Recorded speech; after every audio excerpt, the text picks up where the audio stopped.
Hi, and welcome to a Mentor Match Chat. So I'm happy you guys have chosen to watch this chat with us today, and really excited to have some longtime dental industry colleagues and friends with me today to talk about a concept related to mentorship. So you guys need no introduction. I'm sure everyone that's watching this knows you guys. Oh, by the way, I'm Michael Dunn. You're probably wondering, well, who's the guy talking?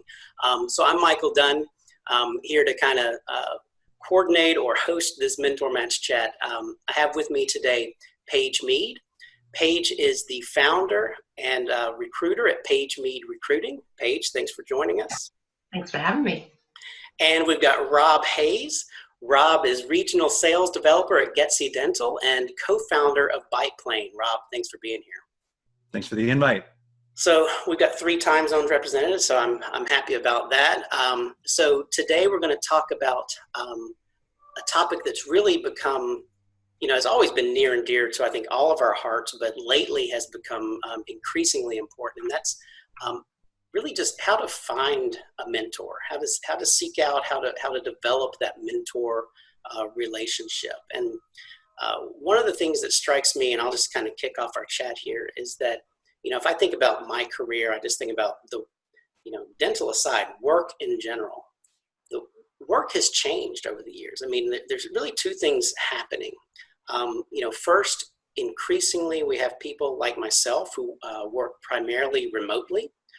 So we're not going into an office every day and sitting in an office or a cube and, shooting the breeze with people at the water cooler. So we've got remote workers, and I think that trend's just going to increase. And then 2, I think gone are the days when someone would go into a company and spend 30 years in that company. And that expectation that over those 30 years, over that career with that company, whoever hired them or some colleague or manager would basically take them under her wing and mentor them. I mean, I think that's kind of out the window. Now we have people, having multiple jobs, if not multiple careers during their working life. And, the same goes for the people on their team and the people on their management team. And so, with this kind of, evolution and constant change in the workplace, it's really incumbent upon us to seek out and develop those mentoring relationships. So, I just want to kick it off to you guys, your thoughts on, tips for people, especially now that are out there, maybe they don't have a mentor, they realize they could use one, or they had a mentor and it was, based on an employment situation, and maybe that employment situation has evaporated. Jump in anywhere? Yeah, anywhere. I'm in, Paige. Yeah, you know what? I wanted to just make sure that I understand how you're using the word mentor, because it's a hard word. It's going to sound lame, but it's a hard word to say. Am I a mentor? Am I a mentee? This sounds strange. So what are we talking about for people who maybe aren't comfortable with that word?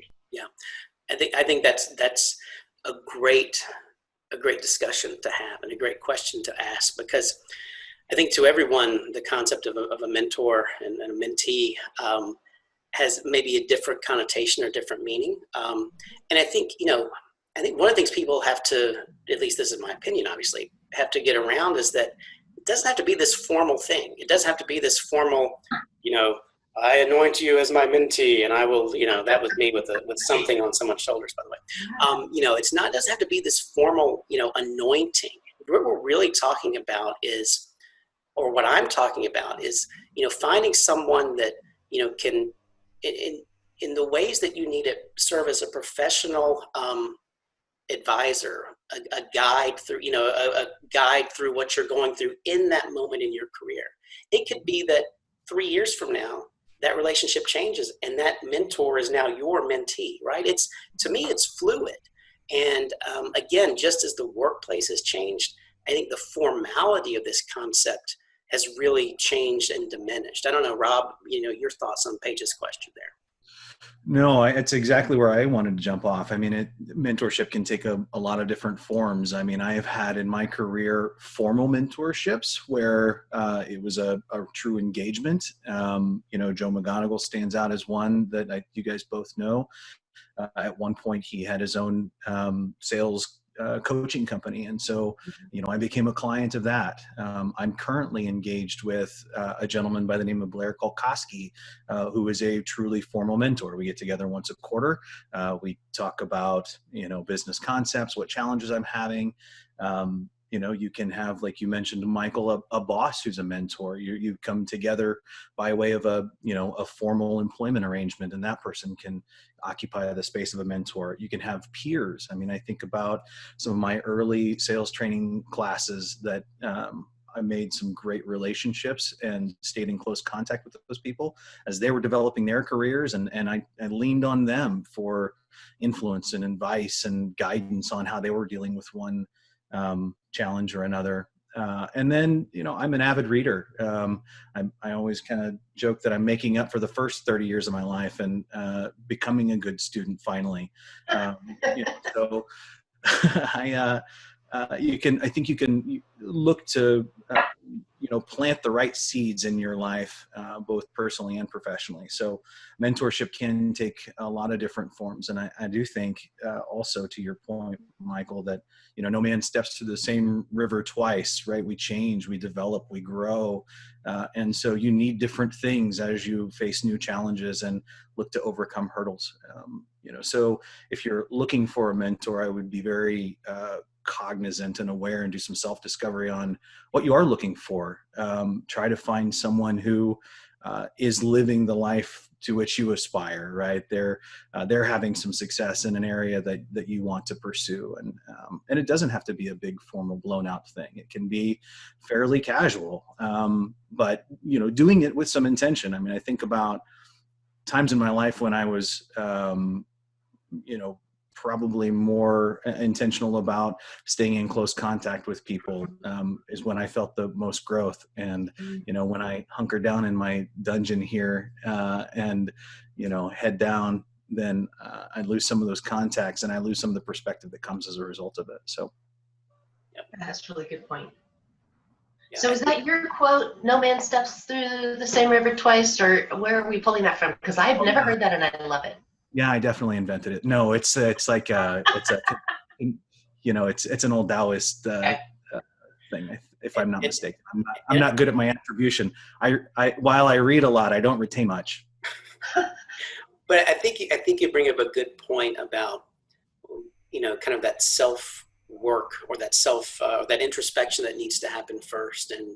And I have another unattributable quote here, but I'll quote it to some meme on Facebook or LinkedIn, and it's something about you are like most like the 5 people you surround yourself with, or something more grammatically correct than that. And I think that there's a lot of truth and wisdom in that, because you can shoot off 100 LinkedIn messages to people you're connected to that are higher ups in companies or whatever, but if they're not on the path that you want to be on, or you don't admire them, or there's not, something in common, it's going to be hard, I think, to develop that relationship, and it's going to be hard for both parties to get something out of it. And I think both parties need to get something out of it. I mean, again, it's not just going to someone that that's in a place you aspire to be with your hand out, saying, help me. I think Rob, you make a good point. You have to think about, what is it that I need right now, and who is it that I admire? Who is it that I want to be like? Who is it that also works in similar similar functions or what have you, to me, so that we can make the most out of this, because to your other point, it does take effort. It takes intention. I like that word you use. It takes intention. I like that too. I like thinking of it, just to go back to the beginning of what you said too, Michael, that it's fluid. I love that concept. I don't know if I could tell you how many mentors I have, but I can tell you where they are. I can tell you, when they came into my life, and the simple fact that we've probably jockeyed positions like you guys are talking about. It's sometimes it's just topical. When I know I need to learn something, I have a short list of people that I'll reach out to around the country and get their feedback, because I think of these people as those constant mentors in my life, even if we're not always in touch, I know I can go to them. I know they're going to be people who have something worthwhile for me to hear, even if it's just to say, I don't know anything about that, but you know what? I do know somebody who does, which is a nice bridge to new mentors. But I think it comes down to also, how formally are we thinking about this? Can you pay a mentor, or does that make that person a coach? And where does that line get drawn? And okay, so I got a million questions here. Sorry, I'm just ask that one right now. Do you guys have a feel about what you call a person who's in a mentoring relationship to you? Yeah, I mean, I'll give my 2 cents, and then Rob obviously chime in too as well. But I like the point that Rob brought up, the fact that you can hire someone to be an advisor or a coach. I mean, in my mind, that person is more a coach than I would technically call a mentor, as we're defining it. But I mean, doesn't mean that again that relationship doesn't cross lines, right? But you have that value for a mentor. There's a to your point, a match to it. Yeah. That I don't think you can go out and hire. Well, I mean, you could if you find that match with that person, but I think that it feels like there's more of a value match going on here. That's how I think about it, for sure. Yeah, it's interesting to process. I mean, I don't know that I had given it that level of thought. The formal coaching, as you guys are calling it, relationships in which I've engaged, one was paid, one is just sort of out of the graciousness of his heart to spend time with me. And so I don't know if the transaction changes the what you can take from the relationship. I think about the as you sow, so shall you reap, right? The old Earl Nightingale. And if you guys have never listened to that audio, I would absolutely recommend it.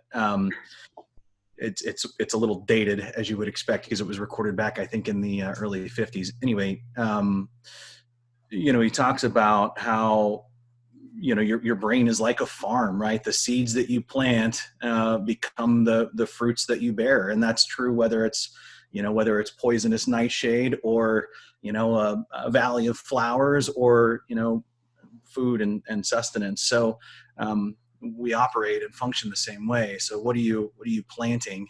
Like you said, Michael, the 5 people that you spend the most time with, that becomes your aggregate, who you become then. And I think that's true with all of your information sources, right? What books are you reading? What resources are you looking to for your information and guidance and coaching? So, I guess I define mentorship maybe a little more loosely and probably need to put some thought into that, especially as it relates to what you're hoping to accomplish with this group.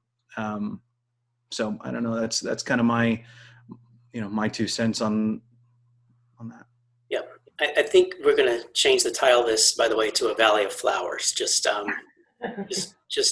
point that, mental note there, Valley of Flowers. But so kind of coming back to the question, because actually the topic for this chat came about from an exchange Paige and I had. I think Paige has had people, clients and former clients asking her about, how do you quote unquote, how do you seek or find a mentor? I'm using a lot of air quotes today. It's the camera.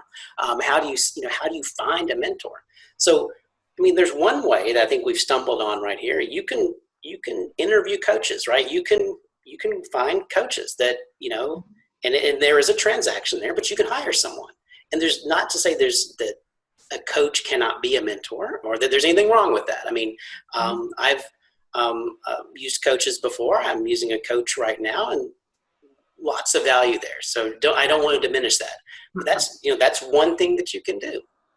I think the other is that we've kind of stumbled upon here is, it's really becoming intentional about looking at your relationships. And I'm not just talking about the people that you're within 6 feet of, but your virtual relationships, if you will, and being intentional and thoughtful about who do I reach out to try to strengthen, right? And it could be an old relationship. I had just anecdotally, someone that I worked with 10 years ago, haven't talked to in probably 8 years, and just happened to through LinkedIn send him a message, and said, hey, just wanted to see how you're doing. And we've been corresponding now back and forth, almost like we had never left off 8 years ago. And so it's sometimes this, I guess what I'm trying to get at is sometimes this question is as was posed to Paige on how do I find a mentor? You may already have someone, and it's just a matter of recultivating, for lack of a better word. Yeah, I like that. I like the intentionality piece. I think you're right. I think there is a delineation here that we're talking about that has some deeper connection to that person that you're choosing.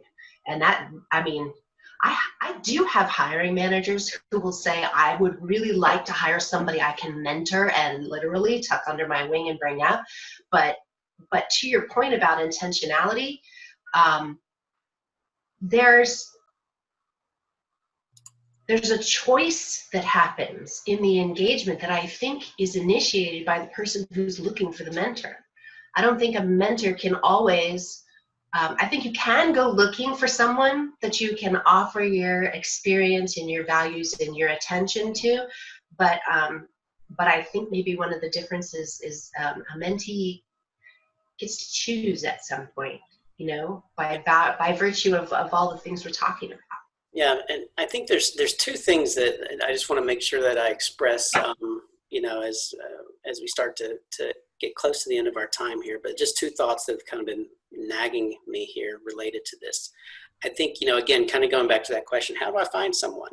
Yeah. First, to the one who is looking for the mentor or the potential mentee. I love that word, by the way, mentee. You have to, you're going to have to put yourself out there.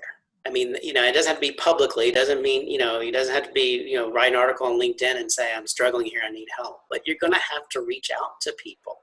And it may be people you haven't spoken to in a while. It may be people that, like Rob was saying, that you've kind of admired maybe from afar. And now you're saying, I want to cultivate a relationship with you. Okay. So that's one thing that, it's not, you just can't, it's just not easy necessarily. It might be easy, but it may likely not be. You have to put yourself out there. And the second thing on the flip side of that coin, one message that I want to press with people that are viewing this is that, especially in this age we're living in now, it can be easy to dismiss the LinkedIn messages and the connection requests and, however other platforms you're bombarded with. But when someone maybe you're just loosely connected with, when that person does make the effort to reach out, before you just, hit delete, just pause and think about the value that could come if you answer that. If you say, sure, I'm open to a phone call, right? Because again, this concept of fluidity, it could be in 5 years, you're reaching out to someone and it could be that person. So just, I wanted to make sure we kind of hit the other side of the coin too, that, there's a lot of value in being the mentor. Yeah, it takes some work, but it also takes, opening up. Yeah. Yeah.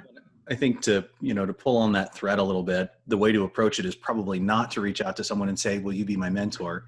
Right. It is about building relationships and developing community.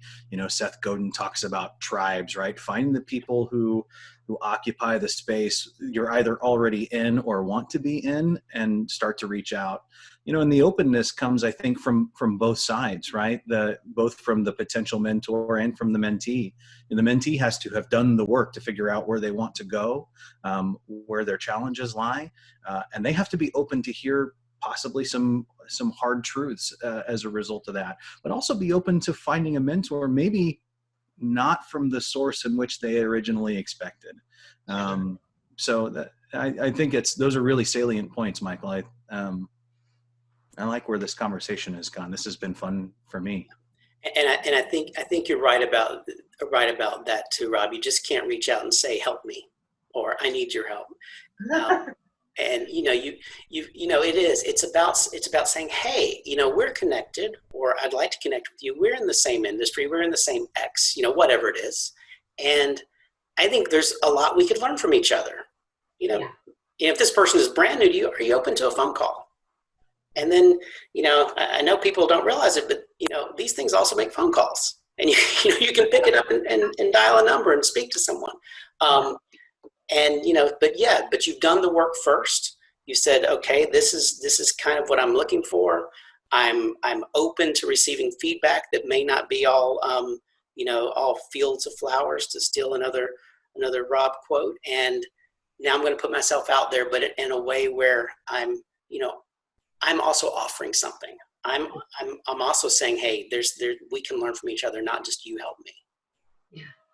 And I think if you're willing to build some breadcrumbs to, develop that relationship, I can tell you that if somebody reached out to me and had a very specific question, they had done a little bit of homework, I could tell they had done some homework on, who I was, what my background and experience looked like. And they had, a very specific level of inquiry. And that would be a really good way, I think, to start a relationship. Hey, I know we don't know each other, or we're loosely connected. I noticed you did X. What did you learn from that? Or, even maybe more specifically, I think that would be a really nice way to, at least crack the door as an introduction. Yeah. Yeah, I agree. Yeah, go ahead, Paige. I was just going to say, I don't know how much more time we have for the conversation, but I actually do have an experience where I reached out for mentorship and got shut down. And it was actually pretty painful, but it was also a pivotal point in my career once I processed the whole experience. And so I think I just wanted to throw that in because it can happen and you should be prepared for it. And it really doesn't say anything about you. You have to allow for the fact that that other person may not be in a place in their life where they have the bandwidth for it. Right. And so that can just lead you to the right relationship if you think about it that way. And you know what? I think that is a good cliffhanger on which to bring to a close this Mentor Match chat, and would be a good place maybe to pick up with a future chat. And just kind of coming back to the theme here, and Rob's last comment as well. Obviously, if this has resonated with you as you've been watching this, I think I'll speak for myself. But if you have done your homework and you want to reach out, if there's anything that I can do to help or try to point you in the right direction, feel free to reach out to me. I may be reaching out to you. You never know. And of course, this will be posted all over the interwebs. So I'm sure there's a comment box down there somewhere. So you could also post in the comment as well. So with that, I think we can wrap it up, and maybe now Paige has got me thinking maybe the next chat will be about, the rejection and how to deal with it and how to grow from it. But we'll see. Paige, Rob, thanks so much for joining this inaugural Mentor Match chat. And I look forward to the next one and to talking with you guys again soon. Awesome. Thank you so much. Good to see your faces. Good to see you guys. Thanks a lot. Thanks, Michael.